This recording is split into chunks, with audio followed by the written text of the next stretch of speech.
لوگوں کے خلاف سازشیں کرنے والا ہے، گھروں کے گھر تباہ کرنے والا ہے، ایسا شخص بھی زمانے کا بدترین شخص ہوتا ہے۔ ایسے شخص کو بھی اللہ ہدایت عطا فرمائے۔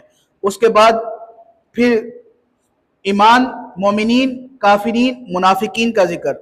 پھر منافقین کے ذکر کے بعد حضرت آدم علیہ نبینا علیہ السلام کا ذکر شروع ہو جاتا ہے۔ اللہ رب العزت نے فرشتوں سے مشورہ کیا کہ فرشتوں میں دنیا میں اپنا نائب بنانا چاہتا ہوں۔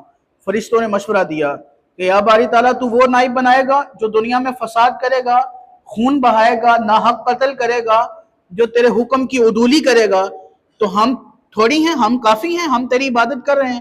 تو اللہ رب العزت نے فرشتوں کے مشورے کو رد کیا اور اپنا نائب، اپنا خلیفہ حضرت آدم علیہ السلام کو مقرر کیا، بنایا۔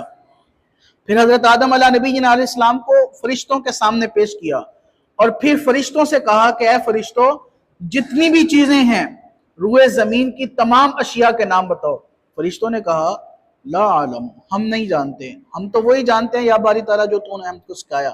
پھر حضرت آدم علیہ نبینا علیہ السلام کو اللہ رب العزت نے حکم فرمایا کہ آپ نام بتائیے، تو حضرت آدم علیہ نبینا علیہ السلام نے تمام روئے زمین کی چیزوں کے نام بتا دیے۔ اور پھر اللہ رب العزت نے فرشتوں کو حکم فرمایا فرشتوں میرے آدم کو سجدہ کرو۔ تمام فرشتوں نے سجدہ کیا، ابلیس نے انکار کیا، ابا واستکبر وکان من الکافرین، غرور کیا، تکبر کیا اور کافروں میں سے ہو گیا۔ اور فرشتوں نے جب ایک سجدہ کیا تو وہ سجدہ فرض تھا، واجب تھا، اور جب ایک سجدہ کرنے کے بعد انہوں نے دیکھا کہ شیطان نے انکار کیا، اللہ نے اس کے گلے میں لعنت کا توق ڈال دیا، تو فرشتے پھر اثر نو سجدے میں جھک گئے، یا باری تعالیٰ ہم تیرا شکر ادا کرتے ہیں کہ ہم کو تو نے فرما برداروں میں سے رکھا۔ تو یہ دو سجدے وہاں سے نکلے، اور یہ سلسلہ ہونے کے بعد پھر حضرت آدم علیہ نبینا علیہ السلام اور حضرت اماں حوا کا واقعہ بیان کیا گیا۔ پہلے پارے میں ان کو جنت میں رکھا گیا، پھر شیطان نے ان کو لغزش دی، پھر حضرت آدم علیہ نبینا علیہ السلام اور اماں حوا کو دنیا میں بھیجا گیا، پھر توبہ کرتے رہے، 40,000 سال وہ توبہ کا سلسلہ رہا، پھر اللہ پاک نے وہ کلمات سکھائے، پھر حضرت آدم علیہ نبینا علیہ السلام کی توبہ قبول ہوئی۔ یہاں پر بھی میں ایک بات کہنا چاہوں گا، انبیاء معصوم ہیں۔ معصوم کا معنی یہ ہے کہ جو گناہوں سے پاک ہے، انبیاء گناہ نہیں کر سکتے۔ اور یہ جو سارا سلسلہ حضرت آدم علیہ نبینا علیہ السلام کا ہے، اگر یہ پورا واقعہ رونما نہ ہوتا تو آج میرا اور آپ کا وجود نہ ہوتا۔ تو یہ ایک سلسلہ تھا، اللہ رب العزت نے ایک دنیا کو تخلیق کرنا تھا، یہ اس کا ایک سلسلہ تھا۔ انبیاء کی طرف گناہ کی نسبت کرنا یہ اللہ رب العزت کے حکم کے عین خلاف ہے۔ حضرت آدم علیہ نبینا علیہ السلام کے ذکر کے بعد پھر آگے بنی اسرائیل کا ذکر شروع ہو جاتا ہے۔ بنی اسرائیل اللہ رب العزت کی بڑی لاڈلی اور پیاری قوم تھی، جو یہ مانگتی رہیں اللہ رب العزت ان کو دیتا رہا، لیکن موڑ موڑ پہ، جگہ جگہ پہ انہوں نے اللہ کی نافرمانیاں کی۔ سب سے پہلے حضرت موسیٰ علیہ نبینا علیہ السلام کے ذریعے ان کو نجات دلائی گئی۔ یہ فرعون کے پاس رہتے تھے، فرعون نے ان کو غلام بنا رکھا تھا، حضرت موسیٰ علیہ السلام کے ذریعے ان کو نجات دلائی گئی۔ اور پھر جب یہ سمندر کے عین بالکل کنارے پر پہنچے، پیچھے فرعونی ہے، آگے سمندر ہے، پھر اللہ رب العزت نے ایسے موقع پر ان کو فرعون کی فوج سے نجات دی۔ حضرت موسیٰ نے علیہ السلام نے وہ دریا پر، سمندر پر ڈنڈا مارا، 12 راستے نکل آئے، پھر اس پار چلے گئے۔ پھر انہوں نے کہا ہمارے پاس تو پینے کے لیے کچھ نہیں ہے، پھر پتھر پر حضرت موسیٰ علیہ السلام نے عصا مبارک مارا تو وہاں سے 12 چشمے نکل آئے۔ پھر ان کے لیے ایک خاص اللہ کا فضل، ان کو من و سلوہ ملتا، بنے ہوئے بٹیر ان کے لیے پیش کیے جاتے، لیکن یہ قوم ایسی نافرمان، انہوں نے کہا ہمارا تو گزارا ہی نہیں ہوتا، ہمیں تو وہ چاہیے من بقلیہا و قسطائہا و فومیہا و عدسیہا و بصلیہا، ہمیں تو زمین کی خوراک چاہیے، سبزیاں چاہیے، ہمیں تو پیاز چاہیے، ہمیں تو مسور کی دال چاہیے۔ اللہ نے فرمایا ٹھیک ہے۔ تو وہ من و سلوہ کا سلسلہ ختم ہوا، ان کو وہ سارا سلسلہ جو ہے وہ سبزی کا، پیاز کا، گندم کا، یہ سارا سلسلہ ہوا۔ پھر اس کے بعد یہ ساری نعمت ہوئی تو حضرت موسیٰ علیہ السلام کوہ طور پر چلے گئے اللہ کا شکر ادا کرنے کے لیے۔ یہ اتنی نافرمان قوم، پیچھے سے انہوں نے بچڑے کو معبود بنا لیا۔ انہوں نے کہا یہ تو ہمارا معبود، ہمارا بچڑا ہے۔ وہ سامری جادوگر نے سارا سونا اکٹھا کیا عورتوں سے بنی اسرائیل کی، اور اس کو بٹھی میں ڈالا، پگھلا کر اس کا ایک بچڑا تیار کیا، اور بچڑا تیار کرنے کے بعد اس کے پاس ایک مٹی تھی، ایک گھاس تھی، وہ اس نے بچڑے کے منہ میں ڈالی تو وہ بچڑا بولتا ہوا آوازیں دیتا ہوا زندہ ہو گیا۔ تو لوگوں نے کہا بھئی ٹھیک ہے، یہ سامری جادوگر ٹھیک کہہ رہا ہے۔ انہوں نے کہا جی بچڑا ہمارا معبود ہے، بچڑے کو سجدہ کیا۔ اب حضرت موسیٰ علیہ السلام واپس تشریف لائے، دیکھا یہ قوم اتنی نافرمان، ان کے لیے اللہ کی اتنی مہربانی ہے، یہ پھر بھی ایمان نہیں لاتی، پھر بھی بدل جاتی ہے۔ تو پھر اللہ رب العزت کی بارگاہ میں توبہ کے لیے حضرت موسیٰ علیہ السلام نے دعا مانگی، یا اللہ میری قوم کو معاف کر دے۔ تو اللہ کی طرف سے حکم جاری ہوا کہ اے پیارے موسیٰ ان کو کہیے کہ یہ رات کی تاریکی میں آپس میں ایک دوسرے کو قتل کر دے تو اللہ ان کی توبہ قبول فرما لے گا۔ تو آپس میں ان لوگوں نے ایک دوسرے کو قتل کیا، یہ سلسلہ ہوا۔ پھر یوم السبت کا انکار کرنے والے، اسی پہلے پارے میں اللہ رب العزت نے اس بنی اسرائیل کی قوم کو منع فرمایا کہ ہفتے کے روز تم نے مچھلی کا شکار نہیں کرنا۔ ایسی بدبخت قوم، ایسی بری قوم کہ یہ ہفتے کے روز بھی مچھلیوں کا شکار کرتی رہی، بلکہ یہ کیا کرتی، جمعے کے روز اپنے گھروں کے قریب تک وہ گڑھا کھود لیتی اور ہفتے کے روز ساری مچھلیاں جمع ہو جاتی، کہتے ہیں ہم نے کون سا ہفتے کو شکار کیا تھا، یہ تو خود بخود ہمارے گھر پر آ گئیں، اور پھر اگلے روز اس کو نکالتی اور کھا جاتی۔ تو اللہ رب العزت نے اس قوم کا کیا انجام کیا؟ فرمایا فَكُونُوا قِرَدَةً خَاسِئِينَ، اللہ رب العزت نے سارے لوگوں کو بدترین قسم کے بندر بنا دیا۔ یہ اس قوم کا نشان عبرت بنا۔ پھر اس صورت میں بنی اسرائیل کا ایک واقعہ کہ ایک شخص اس نے اپنے رشتہ دار کو قتل کر دیا۔ اب قتل کر کے اس نے دعویٰ دائر کر دیا کہ میرے رشتہ دار کو کسی نے قتل کیا ہے، لہٰذا اس کا قاتل ڈھونڈا جائے۔ اب وہ قتل اس نے خود کیا، قتل کرنے کی وجہ کہ وہ اپنے رشتہ دار کے مالی معاملات پر قبضہ کرنا چاہتا تھا، وہ اس کے بعد اس کی جائیداد، اس کے زمین، اس کے مال و متاع پر قبضہ کرنا چاہتا تھا، اور خود ہی کیس بھی کر دیا۔ ہمارے ہاں بھی ایسے ہوتا ہے، خود ہی قاتل، خود ہی مقتول، اور بتا کس سے جرم کی سزا مانگے گا۔ ہمارے ہاں بھی ایسے نظام ہوتا ہے، خود ہی کبھی کام کیا پھر دعویٰ بھی دائر کر دیا۔ تو اب اتنے دن بیت گئے، قاتل ہی نہیں مل رہا، تو پھر اللہ رب العزت نے حکم فرمایا کہ بنی اسرائیل کی ایک گائے ذبح کی جائے۔ گائے ذبح کر کے اس گائے کے گوشت کا ایک ٹکڑا اس مرنے والے کو لگایا جائے، وہ زندہ ہو کر سارا کچھ بتا دے گا۔ اب بنی اسرائیل والوں نے وہاں پر بھی سوال کے سوال کیے، وہ گائے کیسی ہو، کس رنگ کی ہو، کتنی عمر کی ہو، کیا کیفیت ہو۔ انہوں نے جتنے سوال کیے وہ اتنے سوالوں میں انہوں نے اپنے لیے مشکل پیدا کی۔ اگر وہ زیادہ سوال نہ کرتے، صرف کوئی بھی گائے پکڑتے اس کو ذبح کرتے تو وہ سلسلہ ہو جاتا، لیکن وہ گائے کا بھی لمبا چوڑا واقعہ، وہ ایک ہی گائے تھی، یتیم بچے کی تھی، اس کا باپ فوت ہو گیا تھا، باپ نے اس کو جنگل میں چھوڑ دیا تھا، اور وہ پیلے رنگ کی گائے تھی۔ پھر جب گائے واپس آئی، منڈی میں بیچنے کے لیے گئی، اس کی قیمت بہت زیادہ لگی، پھر اس کے وزن کے برابر سونا لیا گیا ان سے۔ پھر انہوں نے گائے ذبح کی، ذبح کرنے کے بعد اس کے گوشت کا ایک ٹکڑا لیا گیا اور اس مرنے والے کو مارا گیا۔ پھر وہ کھڑا ہوا اور اس کے گلے سے وہ خون کی فوار بھی نکل رہی تھی، اور اس نے بتا دیا اپنے قاتل کا کہ یہ فلاں مجھ کو قتل کرنے والا ہے اور اس نے مجھے اس لیے قتل کیا ہے۔ اسی ایک لمبے واقعہ کی وجہ سے، بقرۃ عربی میں گائے کو کہتے ہیں، اور اسی واقعہ کی وجہ سے اس سورت کا نام بھی سورت بقرہ رکھا گیا ہے۔ پھر آگے چلتے ہیں، اس میں حضرت عیسیٰ، حضرت موسیٰ علیہ السلام کی قوم کا ذکر ہوا، عیسائیوں کا اور یہودیوں کا۔ انہوں نے حضرت ابراہیم علیہ السلام کی طرف اپنی نسبت کی اور کہا کہ حضرت ابراہیم علیہ السلام جو ہیں وہ یہودی ہیں، اور عیسائیوں نے کہا کہ حضرت ابراہیم علیہ السلام نصرانی ہیں۔ اللہ رب العزت نے اس بات کا بھی رد کیا۔ اور پھر آخر میں، آخری آیت مبارکہ میں سورت بقرہ کی اور پہلے پارے کی آخری آیت، آیت نمبر 141 میں اللہ رب العزت نے یہودیوں کی ایک بڑی خوش فہمی کا انکار کیا، اور یہاں پر پہلے پارے کا اختتام ہوتا ہے۔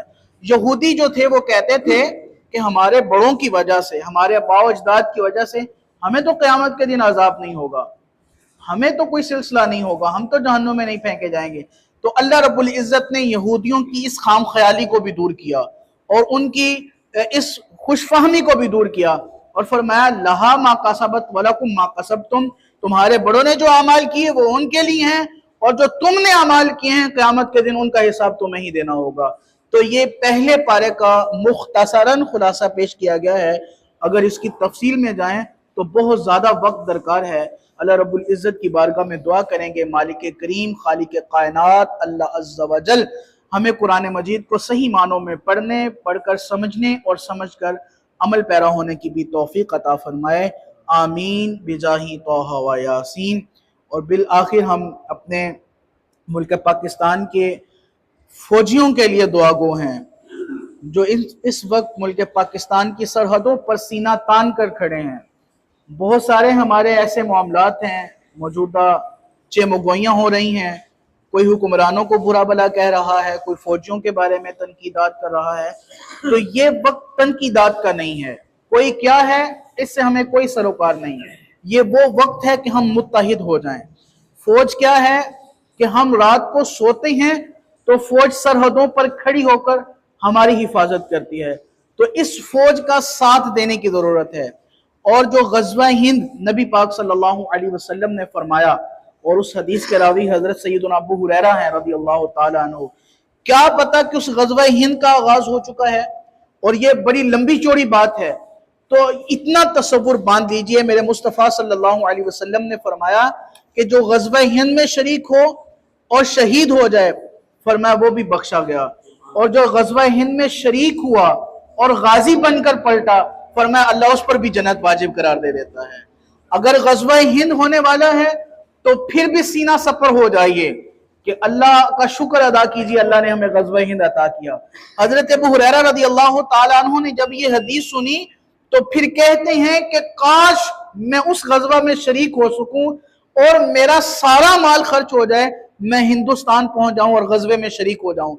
اور یہ وہ غزوہ جس کے لیے صحابہ دعا کرتے رہے، اللہ کرے وہ اس کا آغاز ہے، اگر وہ نہیں تو ایک مملکت اسلامیہ کے تحفظ کے لیے اقدامات کرنا اور سینہ سپر ہونا، اس کے لیے اگر کوئی جامع شہادت نوش کرتا ہے تو وہ بھی اللہ کی بارگاہ میں کامیاب ہے، فازا فوزا عظیمہ کے مرتبے پر فائز ہے۔